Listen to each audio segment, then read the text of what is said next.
Anti corruption bureau ने आज एक बड़ी कामयाबी हासिल की है। आपको बता दें, एसएचओ पंता चौक को रिश्वत लेते हुए गिरफ्तार किया गया है।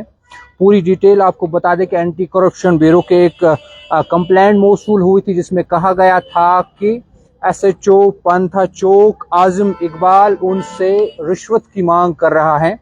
क्योंकि एंटी करप्शन ब्यूरो का हमेशा रूटीन रहता है, वो एक ट्रैप टीम बनाते हैं और ट्रैप टीम बनाई गई, जिसके बाद वहां पर आजिम इकबाल को पकड़ा गया है और बताया जा रहा है कि रिश्वत लेते हुए एसएचओ पंता चौक आजिम इकबाल को पकड़ा गया है।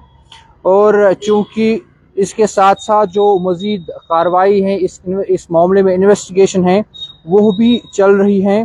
और वही आपको बता दें कि एंटी करप्शन ब्यूरो के स्टेटमेंट के मुताबिक उन्होंने वहां पर इंडिपेंडेंट विटनेस, यानी कि जो वहां पर विटनेस थे, उनके सामने पुलिस के बगैर जो विटनेस थे, कुछ लोग उनके सामने पकड़ा है उसे रिश्वत लेते हुए और गिरफ्तार किया है।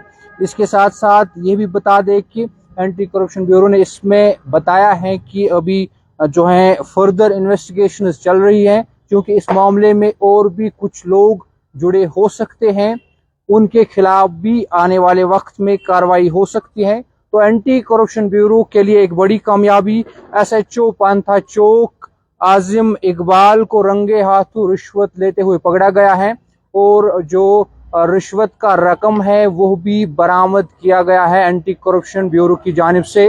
एंटी करप्शन ब्यूरो ने पिछले कुछ वक्त में काफ़ी अच्छा काम किया है, क्योंकि लेकिन इसके साथ साथ अगर हम कहें तो सिस्टम में अभी भी करप्शन काफ़ी बाकी है। बड़े अफसर भी कहीं पर हम कभी कभार देखते हैं कि हो सकता है कभी कभार अफसर भी मुलविस होते हैं, तो अगर कोई शिकायत मौसूल होती है तो उस पर कार्रवाई जो है एंटी करप्शन ब्यूरो करता आया है। और आज भी उसी कड़ी के चलते एंटी करप्शन ब्यूरो ने एसएचओ पंता चौक आजिम इकबाल को रंगे हाथों रिश्वत लेते हुए गिरफ्तार किया है। मजीद खबरों और अपडेट्स के लिए आप हमारे साथ बने रहे और देखते रहिए तामिल इरशाद मल्टीमीडिया।